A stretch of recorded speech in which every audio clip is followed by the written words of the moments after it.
welcome to the Hip Hop Hustle podcast. Super excited about this interview. I've got the one and only DJ Nino Brown. And for those of you who aren't aware of DJ Nino Brown, he is one of the amazing Aussie DJs out there in the hip hop R&B scene. Worked with some unbelievable artists. So you've opened and been on stage with Eminem, Jay-Z, Snoop Dogg, Rhianna, Fat Joe, Busta Rhymes. The list goes on and on. You've worked with companies like Nike as well, one of my favorite shoe companies, and also worked with some amazing like Aussie artists as well. Justice Crew, Timo-Matic. So man, it's pretty amazing the resume that you've built up in terms of, you know, I'm sure when you started, you were like just an Aussie kid, just like entering this music game. And now all of a sudden you've got this resume of accomplishments that it's pretty incredible. Yeah, man. Like when I first started, it was back in the days of buying vinyl and carrying crates and records. People that don't know, records were expensive. Like it'd be like $15 per song and you needed 2 copies of every song. So that was $30. And then you needed another 2 copies to keep for when you wore out the first 2 copies. So I used to spend a lot of money on records. And to be honest, the only goal I'd really set for myself when I started out DJing and doing a few gigs was I was just excited and hoping I'd be able to afford and pay for my vinyl addiction. Well, I think you can more than pay for it now. Yeah, did all right. It's going well. Fingers crossed. Well, it feels like it's only continuing to grow, right? Like you're only getting more momentum. I mean, especially after COVID. COVID, I think, was tough for a lot of artists because, you know, especially for someone like you who has performed with a lot of these people who come and do tours, like it must have been a bit of a challenging period. Yeah.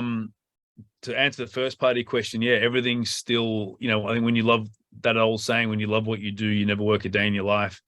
And I love this shit, man. Like, I think that's what a lot of people don't get about me is just like how much love I have for this, every part of it, on stage, off stage, in the studio. And that just, you know, I don't even think of it as like, you know, I'm working hard. I'm just doing what I love. And I'm always trying to elevate for myself, you know, for the scene, for the next generation of DJs, for everybody involved, man.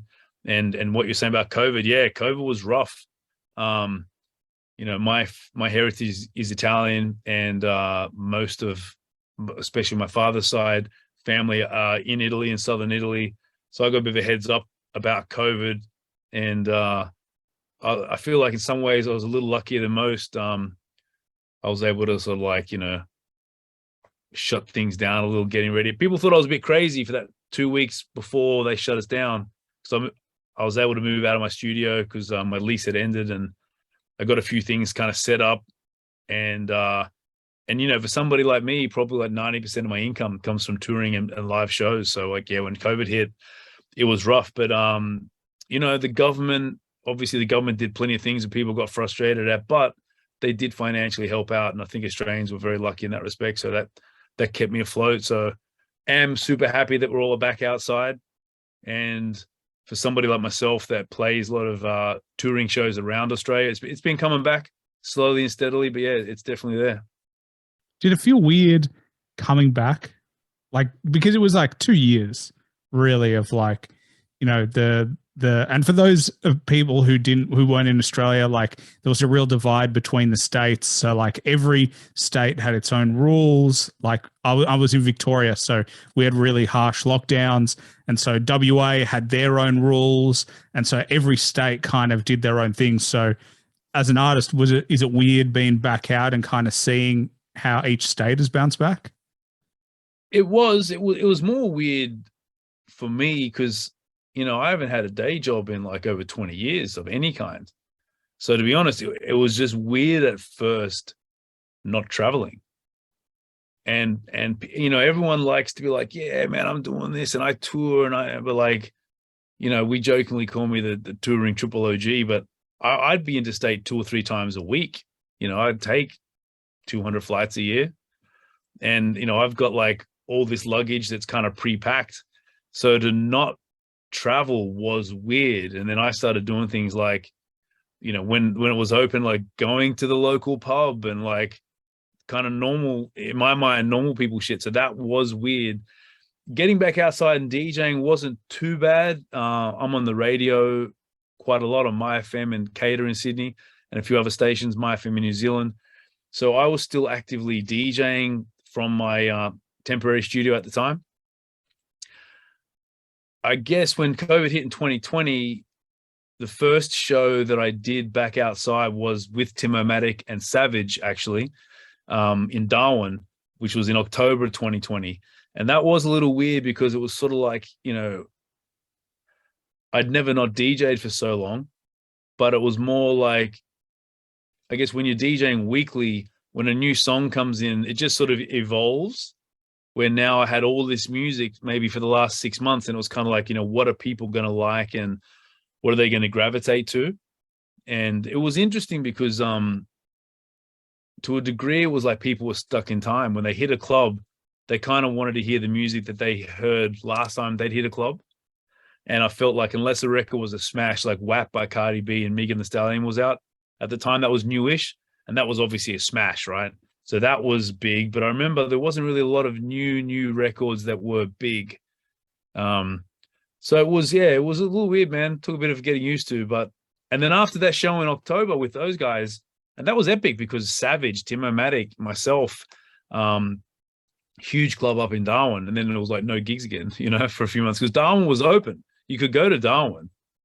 And that's where the individual state stuff kind of made no sense to somebody like me because I couldn't perform in Melbourne. Melbourne had all their strict rules. And then I couldn't even get to WA. I probably couldn't even get to Brisbane, but all of us could have met in Darwin. So go we just figure. couldn't come home. That's the thing. We just couldn't come home. You when you couldn't get back in. Yeah, that's right.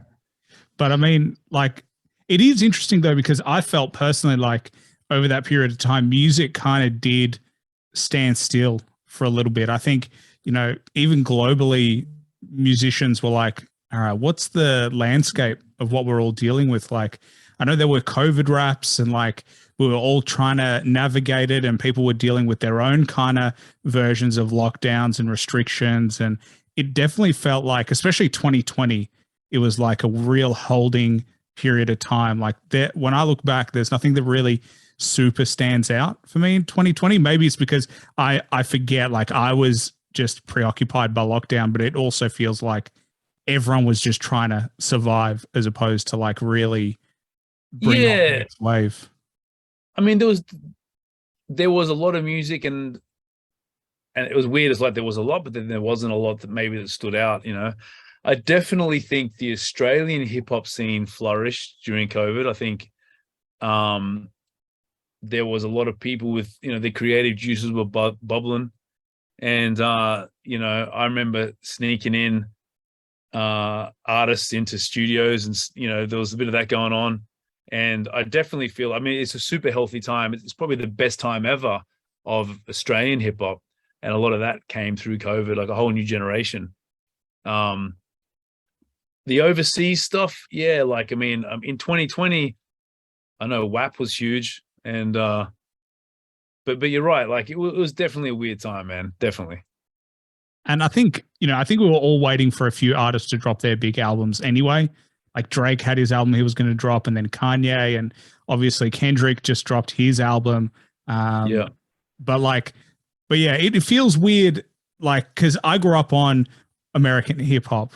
So to see Aussie hip hop is like a new evolution for me as a fan to be like, all right, now I got to get used to the Aussie sound. Cause I'm not used to listening to Aussie accents, as weird as it sounds. I always say to everyone, like, I have to adapt as a fan to be like, all right, I'm listening to a different type of sound, a different accent, a different skill set in terms of a rhyme scheme. But it is awesome to see Australia like really begin to love and wrap its arms around hip hop, which never happened when I was growing up as a kid.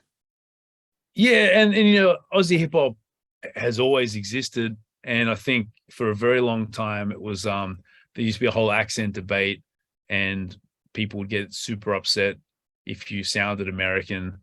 And then I felt like there were people that were sort of almost exaggerating the Ocker Aussie accent, because then they didn't really speak that way. And then, as you know, like Australia is a very multicultural place. Like it just depends who you are and how you sound. Like I said, my heritage is Italian. Majority of my friends are either South American, or they're definitely not Anglo-Australians, and they don't sound traditionally Australian, but they probably don't sound American either. And so it depends, and people get influenced. And I think for a long time there was a big accent thing going on. And I think the newest generation, the most beautiful part of it is, for a long time, and I saw this when I was starting my career, that people that were releasing music, they wanted the nod from the people that had already released music. Where I think the newer generation, they don't care if you like their music or not. They're like, fuck you, this is us, love us or hate us, And that's how art's supposed to be. So if it's, some kids from Western Sydney that sound a bit like UK drill rappers, that's cool. That's them, Or if you sound American, it's as long as it's good. And there's like so much talent in Australia now. Like it's a phenomenon. Like I used to rarely play Australian. There just wasn't that much Australian hip hop that I was excited by on the radio, or that I could play when I was DJing on the radio. But now I'd probably say 50% of everything I play is coming out of Australia. Which is interesting, because I think not only were I think they were always doing it, but like you said, I think fans weren't gravitating towards it. There was like a missing link. Oh man, they definitely had fans. It was just, it was a very niche fan base, and there were certain groups that stood out. Like there were groups like the Hilltop Hoods who are megastars, Yeah, in 2019, the Hoods, I think, probably had the biggest all Australian hip hop tour of all time. There's groups like Bliss and Esso, and they have their core fan base. And to a degree, it's almost like a white skatery sort of vibe hip hop fan base, and now there's just kids from all walks of life, all nationalities, doing their version of hip hop. And it's a beautiful thing.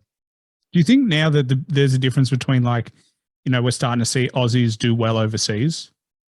Like, I think that's what I've started to notice is like Aussies are now going overseas and actually selling shows and tours, and we're seeing like a lot more. Oh, yeah, man. Type.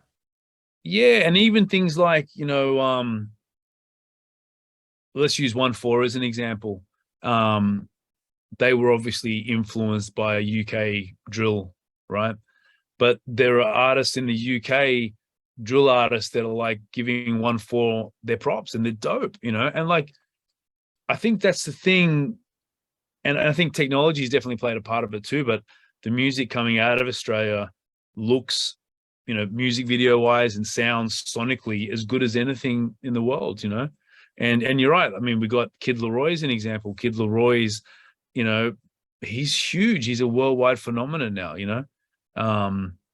and even groups like Bliss and Esso, they've got an international fan base. They tour in North America. They tour through Europe, Manu Crooks has toured through Europe.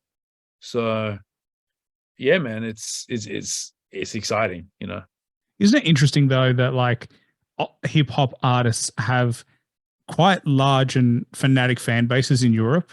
Like it's always fascinated me that, and I've spoken to other people and they're like, some of them don't even speak the language, but it's like this feeling and there's the sound that they can just love. Like their English is not their first language and they can kind of like mimic the sounds, but they may not necessarily understand, but still they're encapsulated by it. It's a phenomenon. I've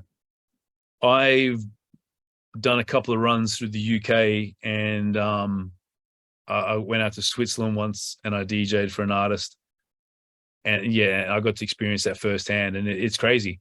And even, I sort of pre-COVID, especially, I'd hit Asia once every year or two and do some shows out there, like Thailand, Indonesia, and same thing. English is people's first language, but they love hip hop and the whole vibe, and so yeah, man, it's a phenomenon. But Europe, like if you talk to any, especially American rappers, and Europe really loves, real hip hop, 90s hip hop, lyric driven hip hop, and like you said, it's interesting.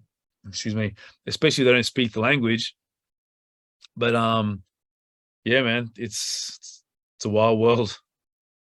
It kind of reminds me, because I think the trap kind of sound reminded me that the voice was like an instrument, because lyrics weren't necessarily the driving factor of what they were doing. But now that I can listen to, now that I like trap music, I love that people are doing different things and people are doing things with their voices. It makes more sense to me that even though you don't understand the language, the sound of the voice is still pleasant to the ear because it works with the beat.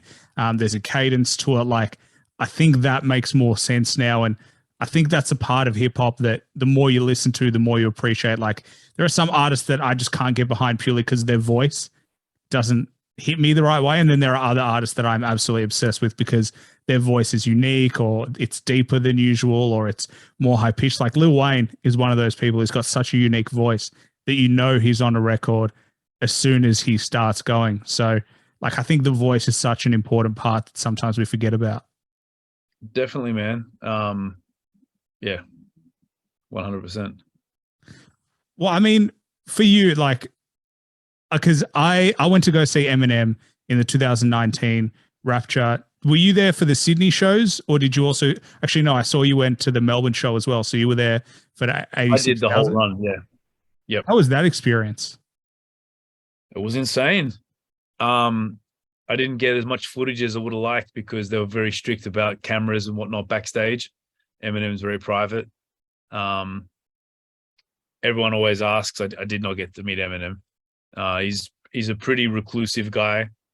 But the whole experience was insane. And what was really cool on that run was, a couple of interesting facts. Like, no one city had enough sound gear, so there was a day break between every show, because at the end of the show they'd break down the whole arena and basically ship it to the next place. So I think the run was something like, it was like Wednesday Brisbane, Friday Sydney. And I remember being there, and at the end of the night, people would be leaving and they'd start taking the shit apart, and there'd be semi-trailers, and they'd build the backstage area and the stage exactly the same in each city. So it was wild. It was like you get to another city, but you knew exactly where to go because everything was the same, That's crazy. But yeah, apparently that Melbourne show broke a record, and they told me it was the biggest concert in the Southern Hemisphere of all time, which sounds kind of crazy because I feel like I've seen these things in South America where there's like hundreds of thousands of people, but they might be a festival and not a concert. But look, it was insane, man. And I went out and watched, some of the show. I've got some footage from the audience side of it. And like when he did things like Lose Yourself, and all the lights went out and everyone had their phones or cigarette lighters up, like it was definitely a moment, man. And Eminem's just a phenomenon. Yeah, I mean, I was there at that show, and like I just remember, like, just the crowd. Just it's like nothing you've ever heard before. 86,000 people, and yeah, especially man, the classics, like when he plays songs like Criminal, and just everybody gets so into it. And Hilltop Hoods opened as well, and that was when they played Cosby Sweater. That just went off. Like, it just such an unreal experience. That was actually the first time, I believe it or not, that I'd ever seen Hilltop Hoods perform. I'd known the guys for many years. I'd obviously known of them from day dot, and I had a relationship, particularly with Suffer, and especially when I was on the Blazing albums. Let me flex with my plaques in the background. But when I was on the Blazing albums, they'd send me drops and freestyles and different things. But we never really got to hang out. And when I saw them perform, I realized why they are the success that they are, because, their show it's super tight. And like everything, when people are succeeding, people like to hate on them. People always talk shit about the Hilltop Hoods. And I just always say to them, I go, listen, man, those guys, they will outperform anybody, And luckily enough for me, they loved what I did warming up for them. And they invited me to go out on the Great Expanse tour later that year. Excuse me. So that was incredible. But yeah, Eminem, Melbourne, the 87,000 people, like, and with COVID and everything COVID related, there was a period, and I don't want to say I was depressed because it wasn't like I was suffering depression, but there were times I guess I'd reflect and maybe be sad, thinking, fuck, I may never get to do that again. And or we may never be able to experience that as fans. You know, that really might have been the biggest thing that we'll see for a long while. But yeah, that was just, it was a phenomenon, man. They gave us North Face bags as like tour gifts with the Eminem tour shit embroidered on it. Like, it is so dope. I've never used it. I figure if I use it, someone's going to steal it anyway at the airport. But yeah, well, I would never use it. Like, there's no chance. I would just keep it. Here, yeah, I just keep it would be my own, like, just for my own type of, like, you know, to be like, this is what I did, and you know, for your kids, grandkids, family, just to be like, hey, check it out. You know, especially because you know Eminem will go down as one of the greatest artists of our generation. And it's just amazing to be a part of it and to witness something like that. Like, yeah, I don't know. It would feel surreal to be, you know, part of what made that show so amazing. Oh, it was a thing, man. Like, and I've done a lot of tours and a lot of concerts, and Eminem came out in 2015, and a guy named M Phases, who's a super talented producer who's done records for Eminem. He got the gig to DJ on that tour. I know it came down between him and I was so upset. And you know, like, not mad or hating on M Phases because he produced a record for Eminem. Like, what the fuck? That's huge. It's insane. You know what I mean? So, but in my mind, I'm the DJ. Like, I will tear that shit down. And I remember, you know, being in my feelings about it. And it's not like Eminem tours every year or two. So I didn't think Eminem may come back. And if he did, it may be at a stage. Because like with any of these sort of shows, you've got to be at a point of your career where you're the right person for the job. You know, I'm a big believer in that. And I thought to myself, yeah, he may not come back in 10 years, for 10 years. And in 10 years, I may not be the right guy for that show. So when he came back and I got the call, I was excited, and yeah, it was definitely a moment for me, definitely a career highlight. Because which tour was that? Because he'd had the tour with Lil Wayne, and then he came back with Kendrick, Cole. It was the Kendrick and Cole one, and Action Bronson. That would have been sick because I went to that show as well. That was like a hip hop festival. That was crazy. Yeah, that would have been insane. Like, as well. That was insane. I was like, M Phases, I love you, bro, but I was so jealous. I was like, fuck. But you know, that's what life does sometimes. But yeah, it worked out in the end, man. So I was super happy to tick that off my bucket list. 100%. Well, it actually reminded me because like you've worked with Nike, and I'm always like, oh, tell me about Nike sneakers because I'm obsessed with Air Force Ones and Jordans and shit like that. But what did you do with Nike? They did. I'm trying to think when it was. It might have been 10 years back, but it was one of the anniversaries of the Air Force One. I think it might have been the 20. Because what's it now? 35. So it might have been the 25th. Yeah, I think so. Around that. Yeah, and I'd done various things for Nike. I played some of their events and had a relationship, and you know they gift artists things sometimes, and I used to get blessed with some stuff from time to time, which was always super dope. And then, yeah, they did this massive, super cool party. It wasn't massive, like it was a big party. I remember they had these like super giant Air Force Ones you could stand in. I've got to dig up the photos, but they got my sneaker collection for that. So that was cool.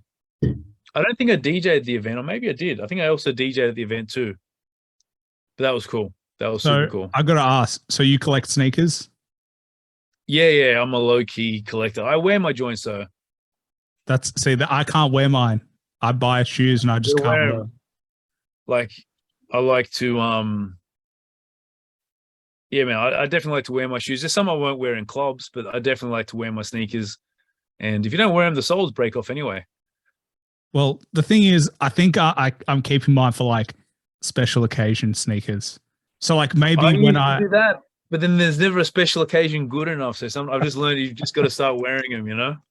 Yeah, I don't know. There's just something everyone asks me, like my family always is like, are you going to wear this pair? And I'm like, I don't think so. Maybe I'll just hold on to them. No, I wear them, but I'm super like, people come near me, I just kind of casually just put a hand, just keep them from, I'm very good at, I can get in and out of a club without messing my shoes up. Do you have a favorite pair? Not really. I like a lot of Jordan 3s, Jordan 4s and 5s. I've only got one pair of Yeezys, I don't even know the name of them, the dad shoe kind of ones. Yeah. But I just like cool sneakers, bro. I just love, always has been a thing. They say you're into sneakers when the first thing you decide is which shoes you're going to wear before the rest. And the rest you choose is just based on the shoes you want to wear. Yeah. Well, I just got this thing called like a kicks case. I can carry like 4 pairs of sneakers in it. So I take that with me when I'm traveling. I was in Perth a week or 2 back, and I got off the plane super tired, and I left it on there. And I went to the Qantas lounge, made a coffee. I was chilling. I was on the phone with my friend, and I was just like, fuck. I raced back, and I saw the stewardess walking off with his bag over her shoulder. I was like, that's mine. Yeah, please don't take those. Now I'm like connecting it to my backpack, so I can't forget it. I do love hearing what rappers do with their sneakers, though. I remember hearing a Fat Joe story where like he bought 2 pairs of the same sneakers, and he wore them.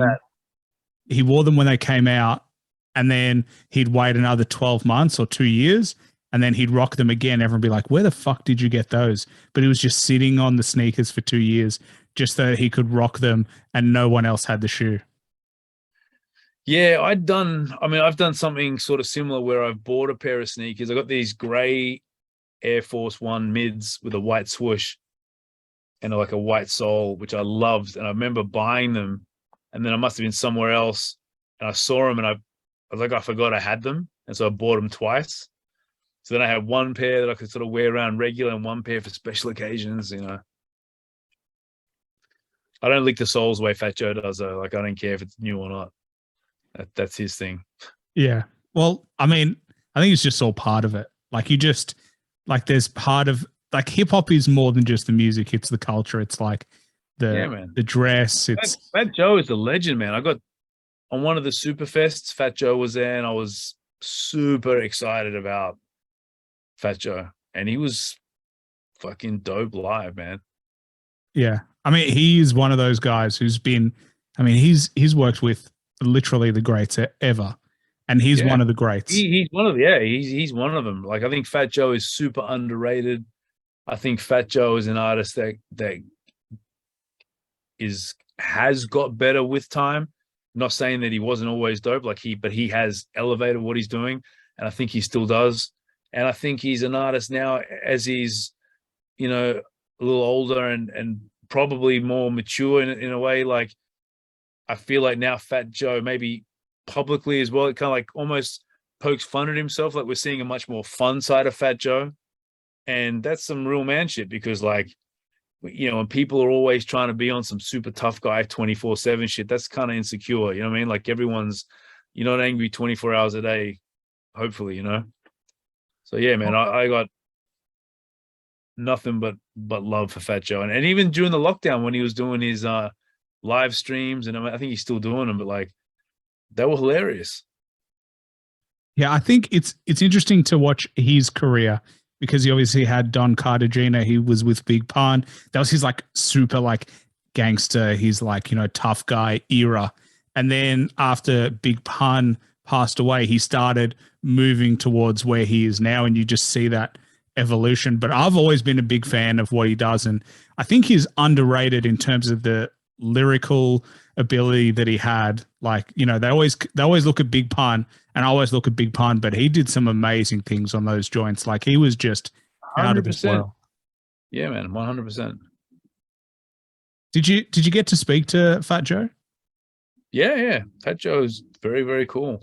He used to come and watch the show after he performed. He would stay out and watch everyone perform. And that year at Superfest, there was, if you can imagine, like, if you visualize it here, this was the stage, and then sort of elevated up to the side was this DJ box where I was.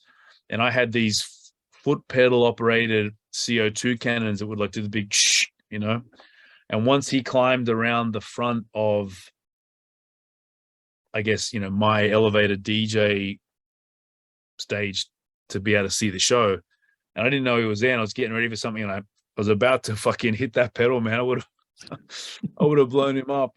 But nah, he's a super cool guy, and he's it was funny, man. He's in real life, he's a big, he looks like a big guy, obviously, but like he's very tall, man. Like he's a big individual. I got a photo with him somewhere, and he's like a whole head bigger than me.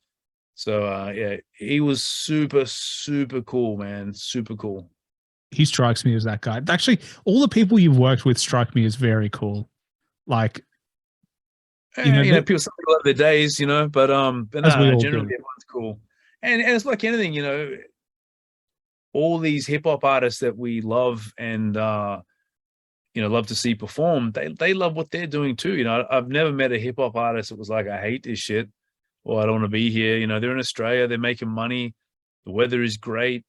If the weather's great here, chances are it's winter in the States, so they're happy to get away. Everyone treats them well. So it was a good time, man. I've definitely had a lot of good times. Do you have any like tours that you've got at the moment in terms of big tours, like with artists coming down? Obviously, people are starting to come down again, but is there any huge things in the works? Nothing tour related. Like it's not like, for example, I'm trying to think of somebody, but it's not like, Kendrick's coming. Well, Kendrick is coming actually. He is coming in December. Kendrick is coming in December. But no, I haven't got anything like that in the works at the moment. And I think, even with those big tours, everyone's just trying to get them on and happening, at this stage. I've got a few festivals coming up in the summertime. September, October. And look, things are good, man. It's when you're a touring artist, especially coming out of COVID, it was a little slow coming back because all the clubs are suddenly chock-a-block. So the venues themselves don't really need to get extra entertainment, and they're all trying to cut their costs because they've had no business for a couple of years themselves, So it is what it is, but it's definitely coming back strong now. Like I said, I was in WA. They did 4 shows over 8 days, about a week or two back. This weekend, I'm playing Thursday at the Ivy in Sydney, Friday in Darwin, and Saturday in Melbourne. So it's getting back to being heavy. The touring Triple ID is back. Yeah. How do you negotiate deals like that? Is that like a tour that you're working on and figuring out the venue, or like do you have deals in place? Like, how does it work? I've always wondered how it works for like a touring artist who does so many shows. How you decide and how you negotiate those deals? Yeah, well, I've got a booking agent. I'm with Lucky Entertainment, and they're amazing. And I've been in this business a long time, and so I know most of the people pretty well, and sort of have deals in place.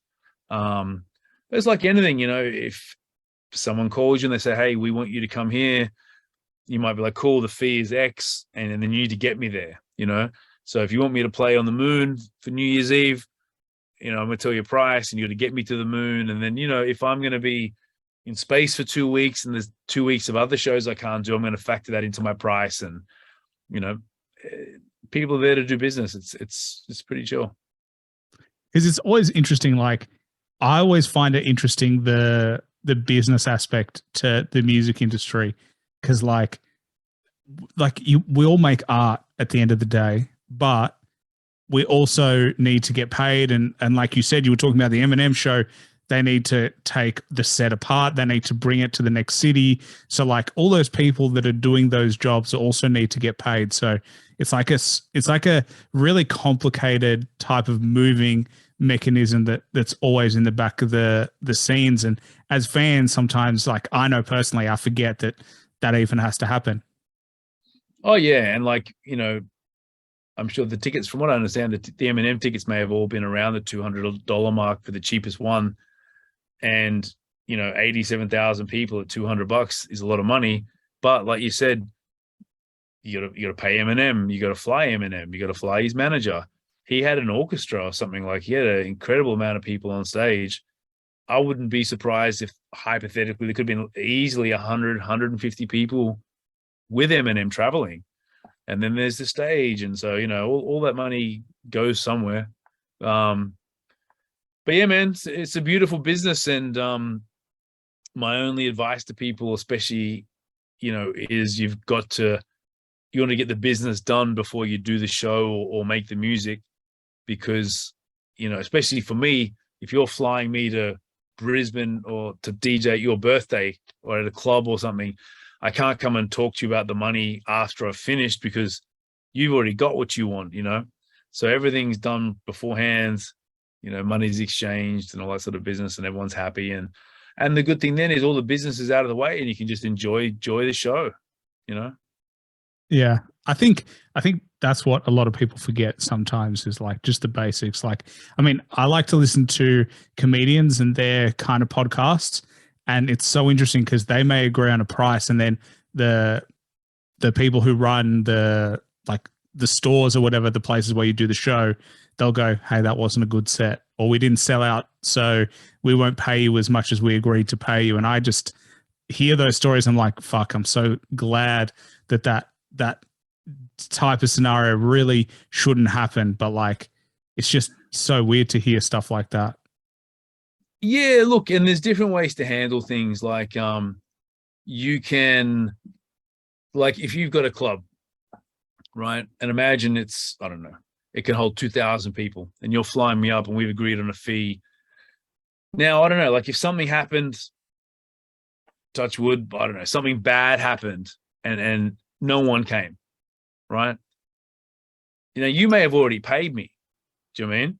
But if you're a good guy and something bad happened and I want to do good long-term future business with you, I would probably say, listen, bro, I got this date free in 6 weeks. Let's do it again and come back and do it for you, So I think sometimes there's two sides to every coin. Do you know what I mean? And so, if I've never had it, I've heard of DJs that haven't done a great show and have given someone part of their money back or something like that, but I've definitely, I've had experiences where, I don't know, you might be somewhere in a city and something, like I said, something happens in town and people just don't come out. And that will guarantee you future work. You'll work with that guy for 10 or 15 years, where if you're just like, well, hey, that ain't my fault that a telegraph pole crashed into a car out the front of the club and no one could get in, like, fuck you, pay me. They'll pay you, but they'll never book you again. So, sometimes it's worth, you got to work. My belief is you got to work with people, Well, yeah. Like, I think 50 Cent said something very similar. I listened to his book, Hustle Harder, Hustle Smarter, and his Stars deal for the show Power. He took a really small deal in terms of how much money he was making. I think it was like $6K an episode. Don't quote me, but it was really small for what, 50 Cent is 50 Cent. He can sell out shows like no tomorrow. But his reason for taking such a small deal was because he saw long-term investment on the plan. That's what it is. Yeah. I did that when I did my deal with Universal for Blazin'. When I restructured the deal after we'd done a few successful albums, sometimes people want a big advance, which is the money you get paid at the beginning. And I wanted a bigger royalty rate, which was a bigger rate per album. But I was happy to take a smaller advance so that if it didn't sell, Universal hadn't paid me all this money that they couldn't get back. You know what I mean? So it was the same thing. It was a better long-term deal for everybody. There was less risk for them and there was more reward for me if it went well. So I'm all about that. Like, and I'm all about, under promising and over delivering, and people got to make money. Like, I've had people ring me who I've never dealt with before, let's say. And I've got certain minimum rates I'll do places. I remember once one guy rang me and he wanted me to play somewhere. Let's say it was Alice Springs, right? And he was offering me more than double what I would have quoted him, right? And I said, nah, let's do it like this. And I said half the price, which was what I wanted anyway. And the guy seemed shocked. And I was like, dude, no disrespect, but I don't think you've done the numbers right. Like, if your venue can hold this many people and you're charging that much at the door, but you want to pay me this, you can't make any money off this. I need you to make money so that you want to get me back. And if you make money, then we can do this 3 times a year forever. So that's my whole thing. I don't want to play I've never played anywhere just one time. I always go back. So now, like you said, we talk about deals and negotiation. It's all pretty easy because a lot of the places that I play at is repeat business. What did he say after you like broke it down like that? He was cool. Like obviously I was charging him less, but he was new and I think he was a little, excited and overly optimistic, which we all are, and I think he appreciated it, and I think it did well. And yeah, we're still doing stuff to this day. Well, I think that's a smarter way, like you said. And, next time, and he's going to get asked, what was it like to do business with DJ Nino Brown? He's going to tell people like, you know what, he actually helped me, as opposed to just take the bag and walked away. So I think it's like also a brand thing of like, everybody in the industry knows each other. So why would you not protect the very thing that you're trying to sell, which is who you are as an artist, but also like at the end of the day, people like working with people that they like. Like they're not going to book assholes. 100%. 100%. Yeah. Well, I mean, hopefully some people listen to that. I feel like sometimes they get distracted by like the hip hop version of like who they should be versus like, who they actually are. And I think that's part of the challenge of being young when you come up is like you see all these people like put on a show or an act, but like at the end of the day, being authentic is always going to get you further. 100%. 100%. How is it DJing on the radio? I love it, man, because I guess I made my name in an era when being a very dope technical DJ was important. Nowadays that's not so important for a couple of reasons, but one of the main reasons is a lot of the trick mixing and scratching that I love to do, it sounds best with golden era hip hop. So in the mid to from the 80s even, right? A lot of the new music, a lot of the trick mixing, it doesn't suit that as well, and nowadays at clubs in particular, clubs are almost mini festival sort of vibes, right? So there's a lot more mic work. It's a lot more of a show. You just sort of playing tracks, the crowds are singing, a lot of drop mixing. And being on radio, I guess, allows me to flex skills a little bit and do what you might call like mix show DJing, where I'm able to flex a little, scratch, mix, beat juggle, do a little trick mixing, and then bring the song back and let the song ride out. And I think because on radio, you're not really necessarily watching me, you're just listening, I can provide a more exciting listening experience that I wouldn't necessarily do live at a club, So I love it, man. It allows me to, I guess, showcase more of what I love, which is great, Yeah. Do you feel the pressure come off? Like when they don't like you, when you don't have to have a physical presence as well, you just kind of like get in the zone? No, like I don't feel any pressure. It's funny. Back to that Eminem show, when people talk about it, like I say to people, like, I walked straight out on that stage to 87,000 people before Hilltop Hoods came out. I used to do a little thing where I walked out the front, right up to the front of the stage on the mic and just talked to everybody and really hype them up and then play for 10 or 15 before the Hoods came out. And I got no anxiety, or I've been doing this a long time. I love it. If anything, it makes what I do better. If I think people are watching me, it actually makes me perform better. So they're both cool. Like I sort of like it. I can come in my pajamas and just knock out a radio mix. Like this is my studio in Sydney, so I've got all my, I've got my turntables over here, record, everything's here, all the stuff. So I just come in here and get it done, man. It's so weird because I said to my friends recently that like when I was at uni and when I was at school, I always liked presenting. Like that was my favorite type of like, if you're going to test me, make me get up in front of the crowd and just present whatever it was. I don't really care. And that was always my favorite type because I knew I could kill it.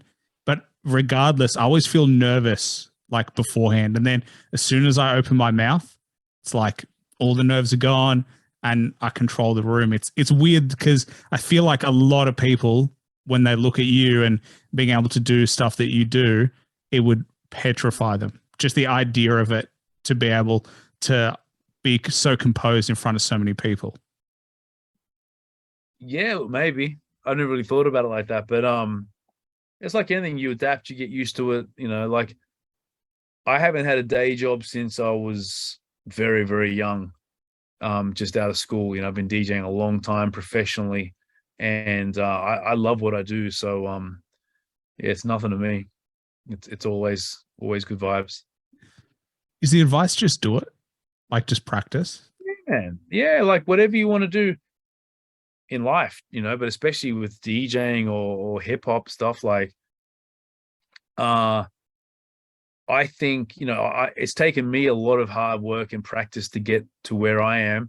There are some people that are just naturally gifted. I'm part of a DJ crew called the Chief Rockers, and Beast Mode, formerly known as DJ Samurai. Like, he's naturally gifted. Like, this guy, like, I see him sometimes, we do shit together, and I'm just kind of like, fuck this guy. Like, he's just naturally gifted. And, you know, everything that I do, I feel like I've got to really work for it.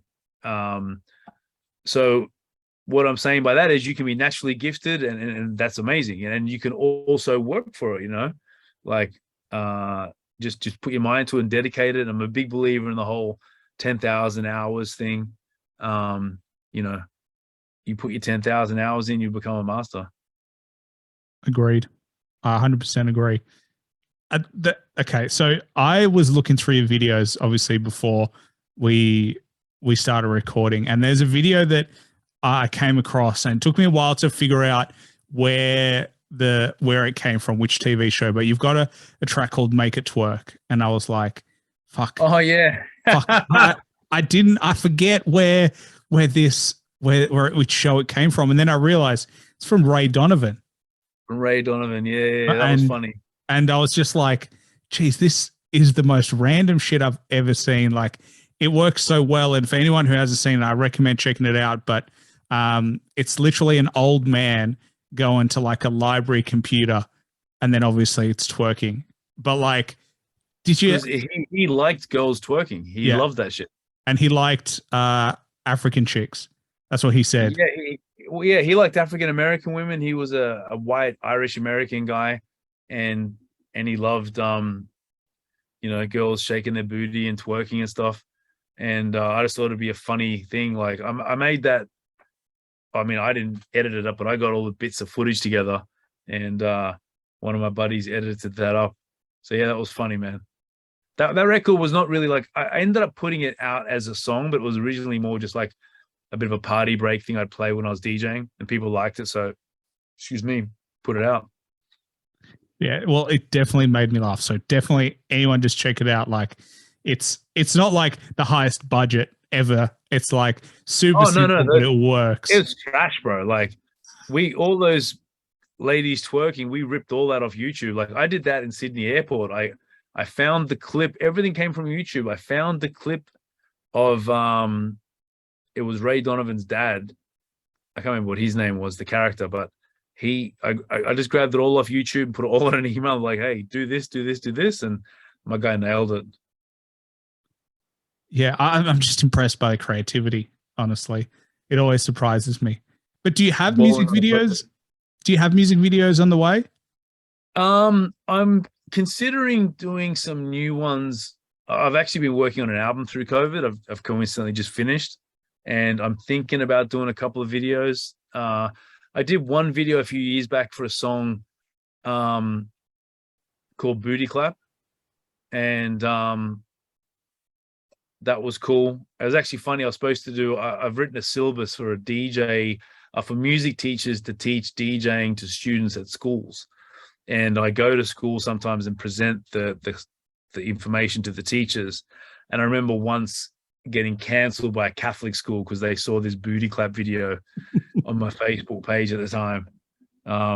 It's nothing, and the thing is, nothing wild. The girl had leggings on and was not, you know, doing anything too crazy. But I've done that one video. But Yeah, music video is a lot of hard work, man. Sometimes that's one thing. Like I definitely say I don't enjoy being at a music video. People think like they look insane, obviously the finished product, but that can be a week's worth of 9-hour days, 10-hour days, Yeah, and especially for the female artists, like with the outfits and the makeup. Like, man, those ladies work hard. People don't know, man. yeah, All they I got to do. do is shave.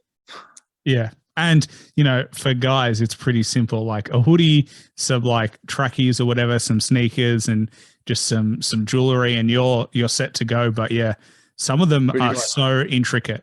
Like there are so many music videos that I look at that are crazy and the budgets on them must be huge. Yeah, the new Create the Kid video is insane. I don't know if you've seen that one. It's No. got it's insane, man. Shouts to Create the Kid. Yeah.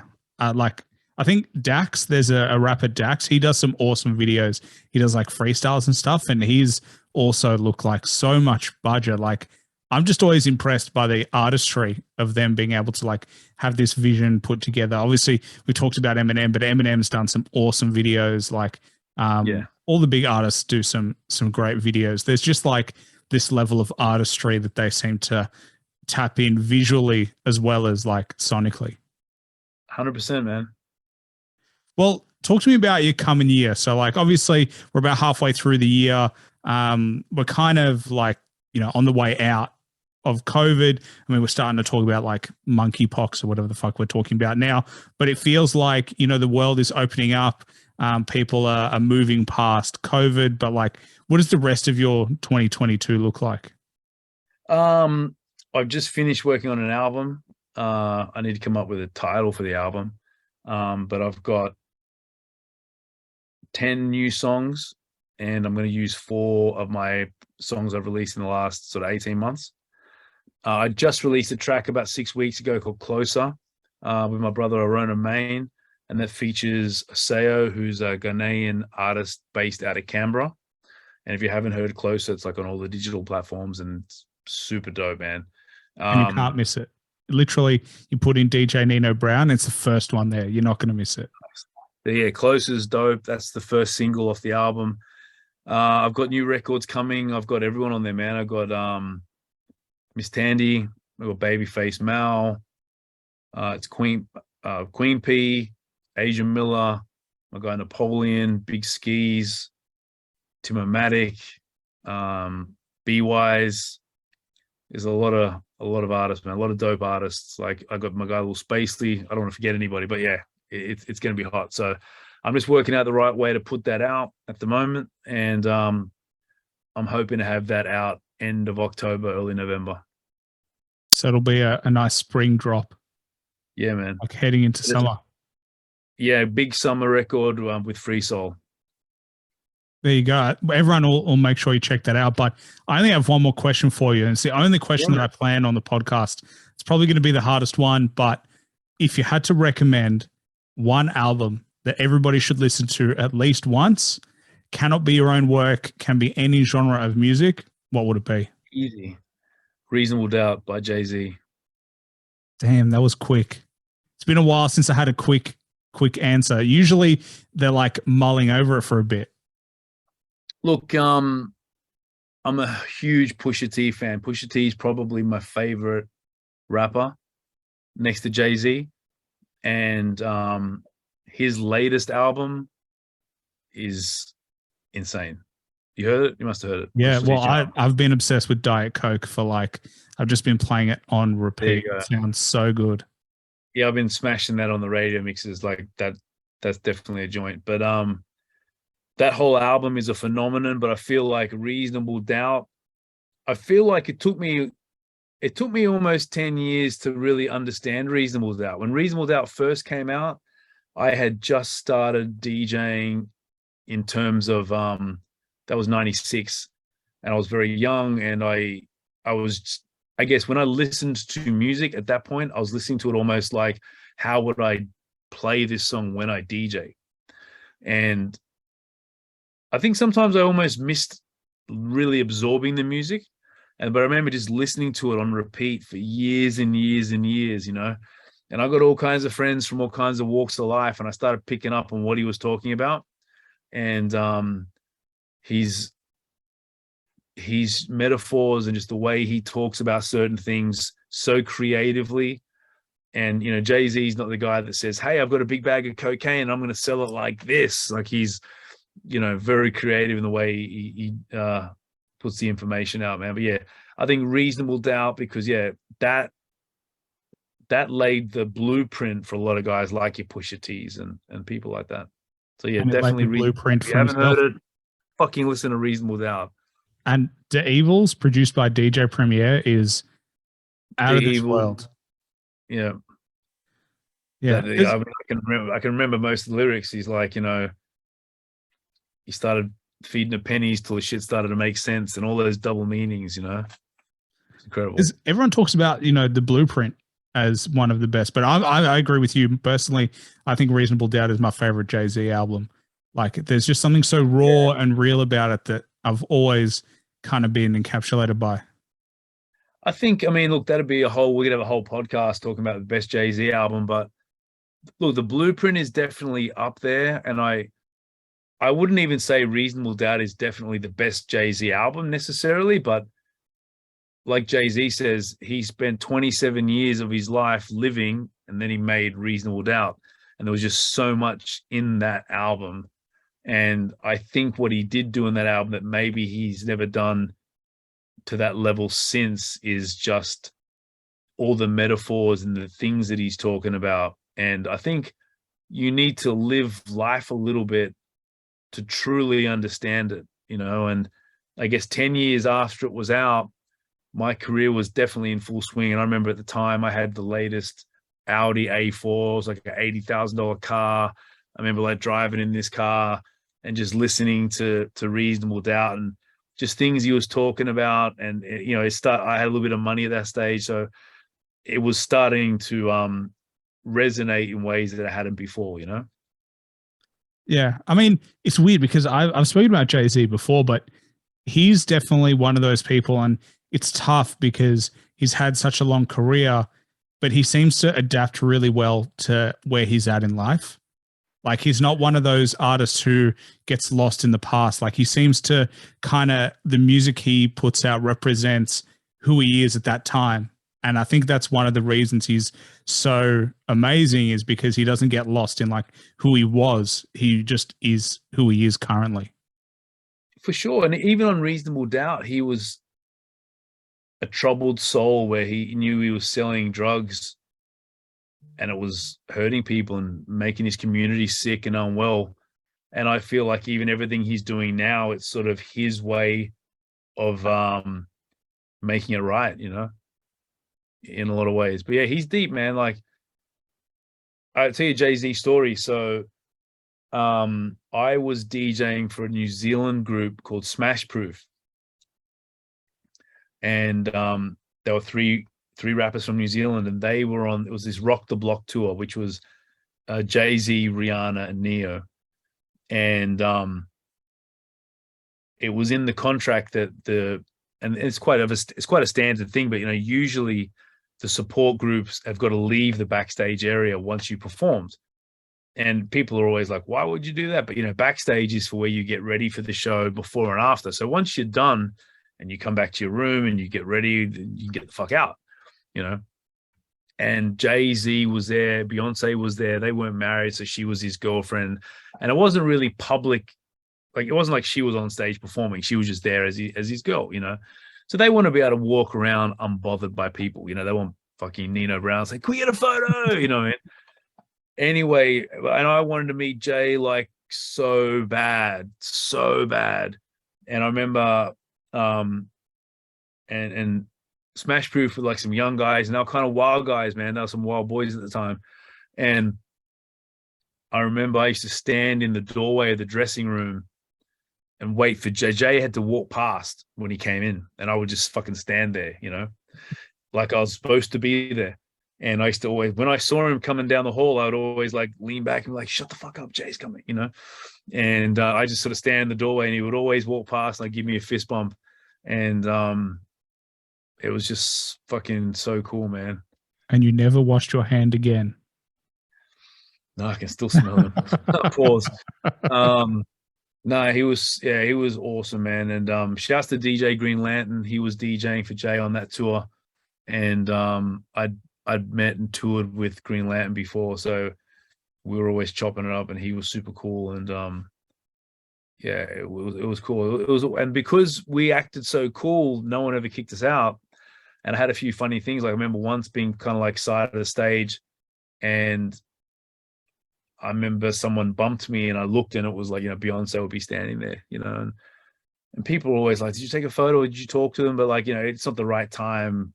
You know what I mean? They're hanging out watching the show, so they'd say hello. Like it's funny. Like she's like super nice, man. She said hello to everybody.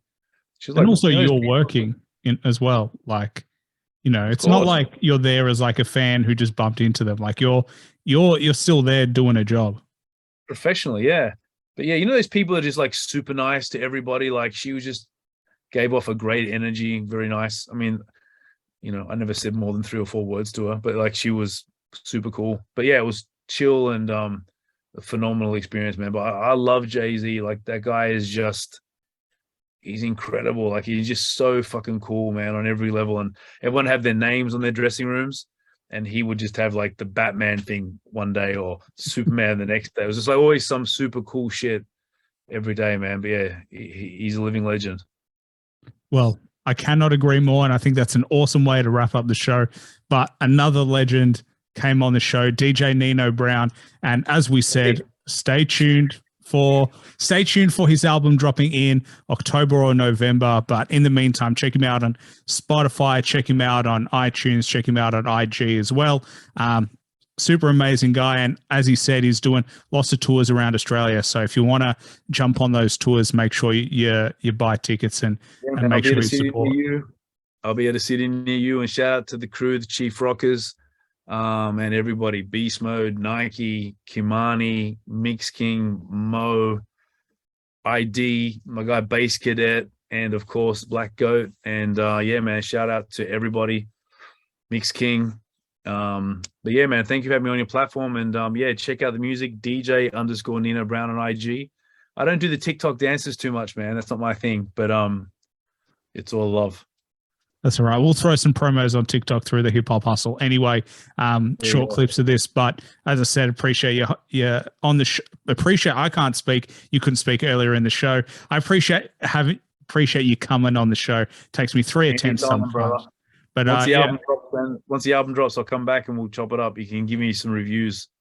100%. We can do it in person. I got the studio ready to go. So yeah, I'm looking forward to it. Awesome, man. Take care.